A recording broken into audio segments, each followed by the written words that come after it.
How is it going, guys? Slippery Jim here. Welcome to something a bit different. Some Killing Floor 2. I have uploaded this game before on my channel a while back when it first came out in beta. I did a bit of a Hell on Earth solo run on one of the maps, which was pretty fun. But I thought I'd revisit this game 3 years later, so I'm a bit rusty at this, but it looks like they've introduced a lot of new content and events and stuff like that to the game. A lot of new weapons, some new classes, obviously lots of new maps, stuff like that. So I was playing in this and trying to level up again some of my classes. I prestiged the Berserker class, and I've just recently leveled that back up to 25 at Prestige 1.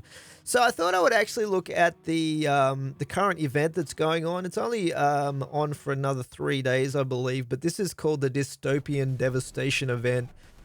So to complete this seasonal event, you have to work your way through a bunch of challenges and complete each of them before the event ends. And let's just go across here. So this is the weekly Outbreak, and this is the seasonal event here. So I've been working my way through these, like kill 15 bosses, all of that stuff, complete 10 waves without taking damage on the new map and stuff like that. But the one I've got left is this weekly Outbreak, which currently is the Bloodthirst challenge. And what this does is it continuously makes you take damage. The only way to heal, according to the description, is to actually kill zeds. So I've been looking at my level 25 Berserker, taking this in and trying to do this challenge. And I might reconfigure some of my skills here because I don't believe some of these skills are actually going to be as effective. If the only way to take damage is truly just by killing zeds, then we probably can get rid of Vampire if it's not going to work. And put that into Butcher instead, so I can attack faster and do more damage. And what else have we got here? I think most of the rest of this stuff is probably okay. Resistance is probably going to be good. Dreadnought's going to give me that extra 100% health pool as well, which is going to be awesome. And I think they tweaked some of these skills recently too, apparently. Anyway, we are going to go in and do this weekly event here on the required map, which is called Dystopia 2029. Select game mode weekly, and let's get into the game here. All right, let's ready up and try this out. And it's going to be interesting to see how difficult this is. Let's just take a look around. So I'm not taking damage yet, but let's just see what happens here. I've got my... Oh, here we go. Okay, we're definitely taking some significant damage right now. So let's kill some zeds here with this Crovel.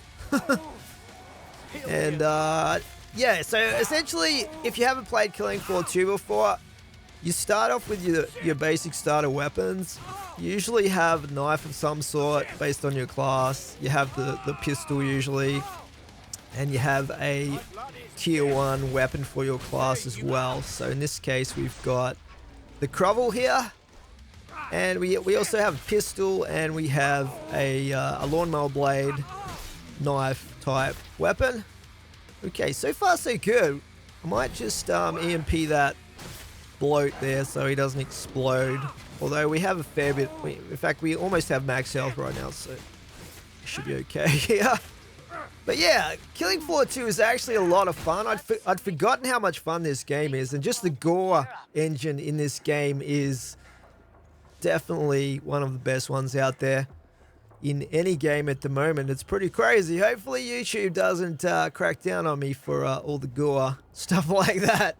Because I noticed a lot of players that upload this content change it to being the paint effect instead of gore and blood and stuff like that. Yeah, got the gold pistol rocking here. But we'll go back to the Crovel here. We'll try and keep it legit, or like traditional. I wouldn't say legit, because obviously the pistol is a legit part of the loadout, but we'll try and keep it melee weapons only here. Let's see how we go. Let's take out these suckers. So usually rounds 2 and 3 can be a little bit of a struggle because you can't quite afford any decent weapons yet, and you have to get through slightly harder zeds. This is on hard difficulty right now, this weekly Outbreak challenge. So, Killing Floor 2 is a lot easier compared to the original Killing Floor. But I guess they made it more accessible. It's still a ton of fun, that's for sure. Especially, I like playing this co-op usually, but I just thought I'd come in and try and do this solo because playing co-op, especially if you're a Berserker, a lot of the range type classes tend to like steal all the kills before you can actually run up to them to kill them with your melee weapons. Alright, let's just go. I think we might be able to afford something right now. We have a little bit of dosh.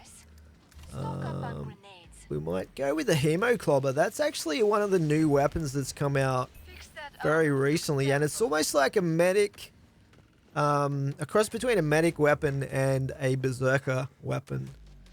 And it actually has a heal ability that you can trigger with the heavy attack, so I don't think it will work in this particular Outbreak challenge, because the only way you are supposed to heal in this challenge is from killing zeds, but I guess we'll see what happens when we use it. Let's grab that ammo there. So yeah, this does take ammo. Okay, interesting. Yeah, it's almost like a weird baseball bat type, futuristic baseball bat looking club thing. I don't know what this is supposed to be, but it's pretty cool weapon, that's for sure. Alright, let's just take out the trash here. Oh boy, I'm getting shot at by a robot. Yeah, they've got these EDAR robots now. Some of them do a lot of damage with their rockets and whatnot. Let's try and kill those. It's hard to tell if that heal effect is actually kicking in there or not. Oh, we got some Z time going on. Let's just reload real quick.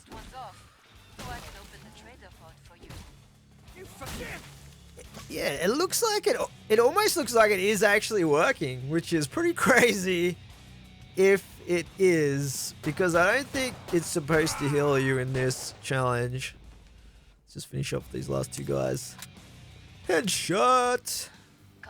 Alright, let's go back to the trader here.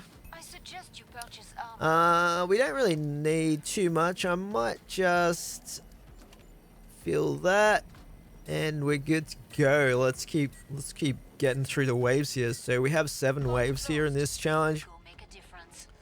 Then we have the boss fight, I believe. We might actually mix it up and go in here for a bit. This is a fairly big open foyer area here.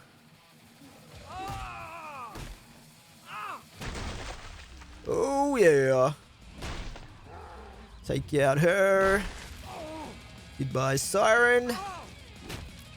We only got, oh, there we go.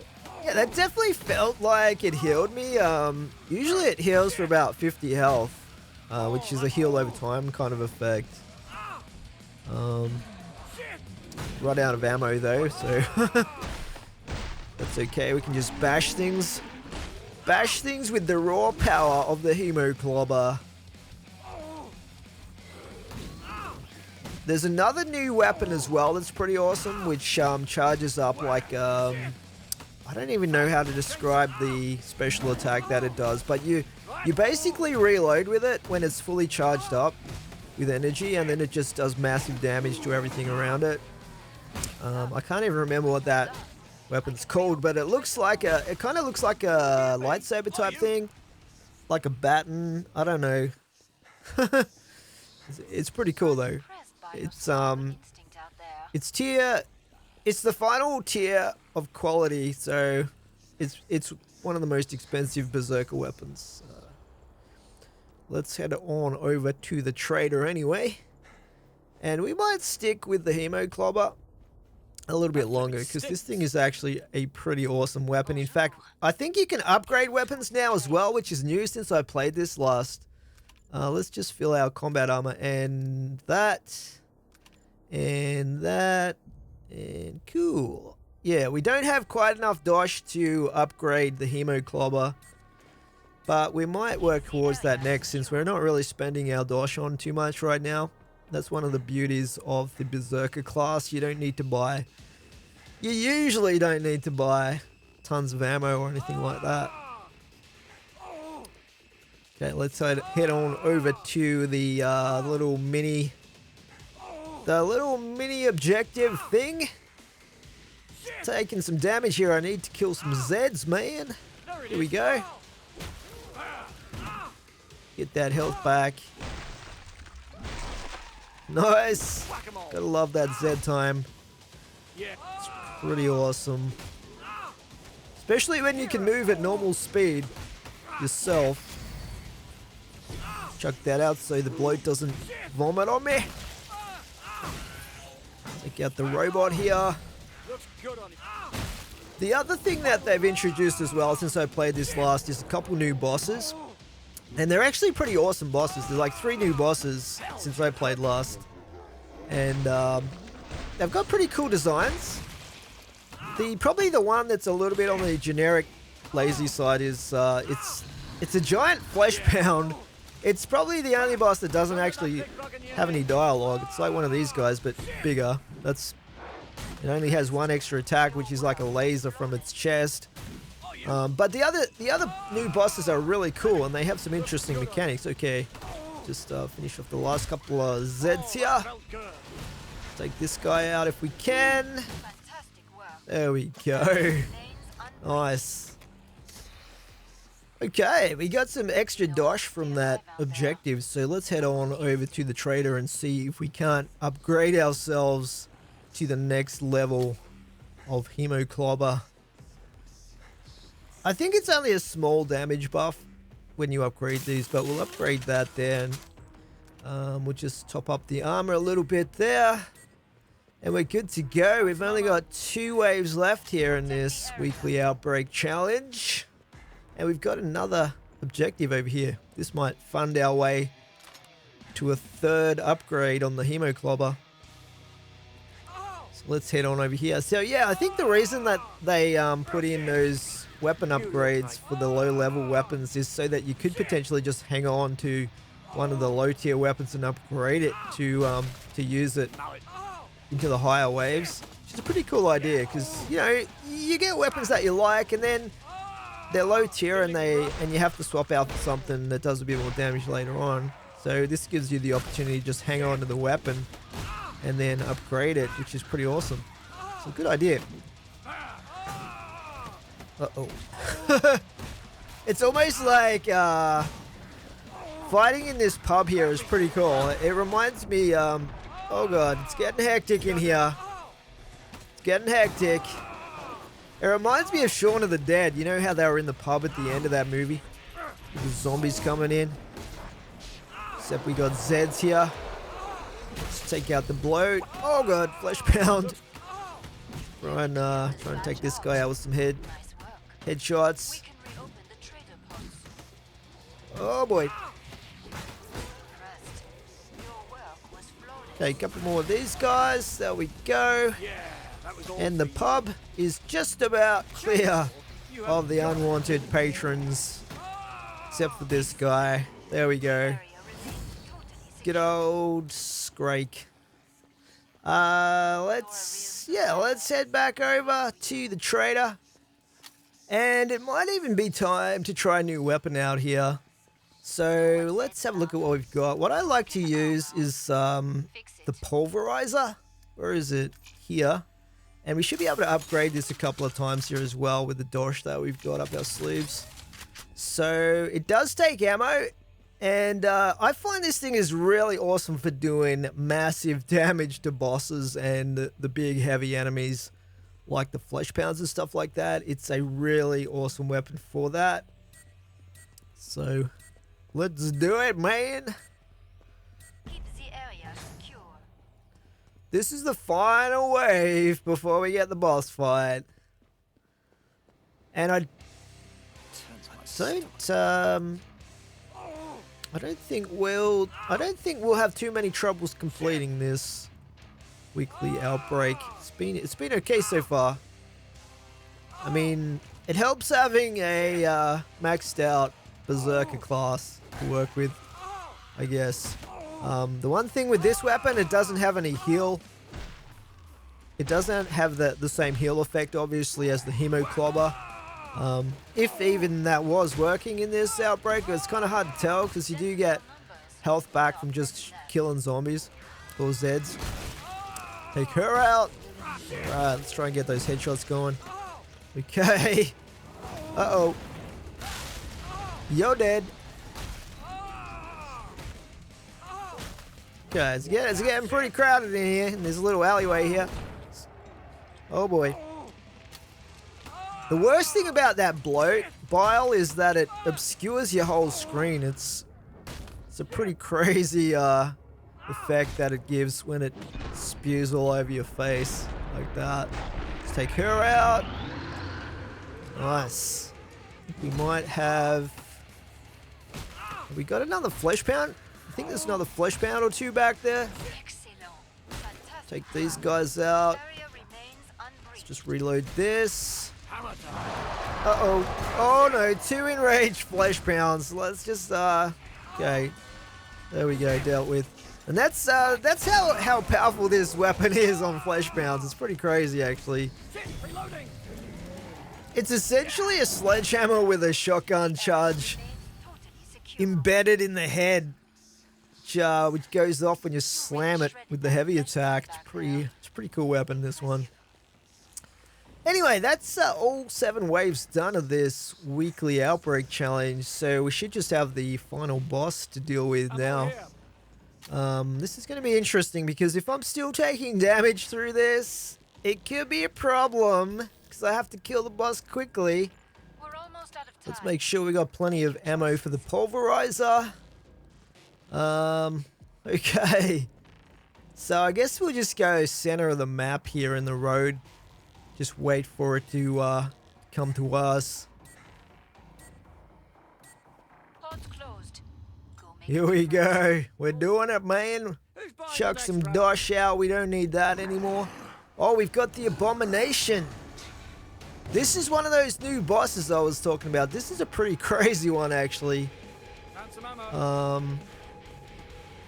don't know what those 3 little health bars are for, though. That's pretty weird.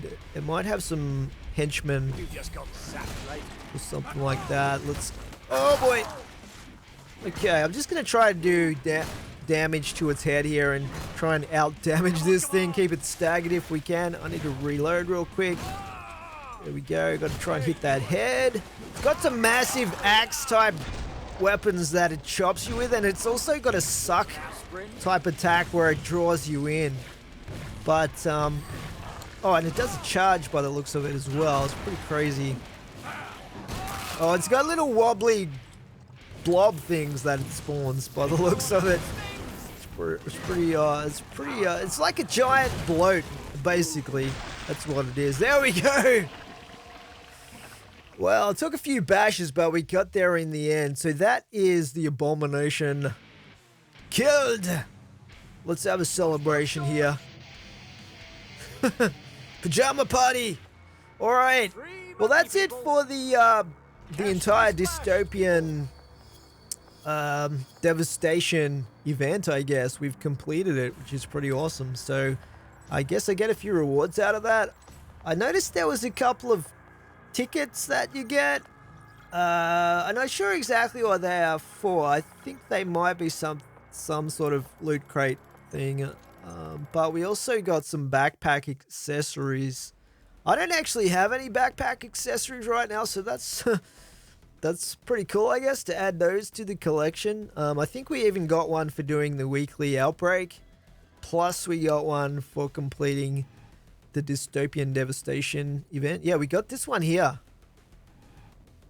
from the weekly Outbreak. It looks like, let's just, how do we view this? Let's just have a look here. Let's try to see if we can equip this thing. There we go. Now, how can I get a good look at this? Can we rotate our guy? Oh, yeah. It's like a vial of blood, essentially. I think it's some vampire theme thing. because of the fact there was a vampire challenge that we did. And we also get this one as the main dystopian devastation reward, which is like a robot type jetpack looking backpack. Pretty cool. Anyway, guys, that's it for today. I hope you enjoyed this little bit of Killing Floor 2 gameplay, and I'll catch up with you in the next video. Thanks for watching. Slippery Jim out.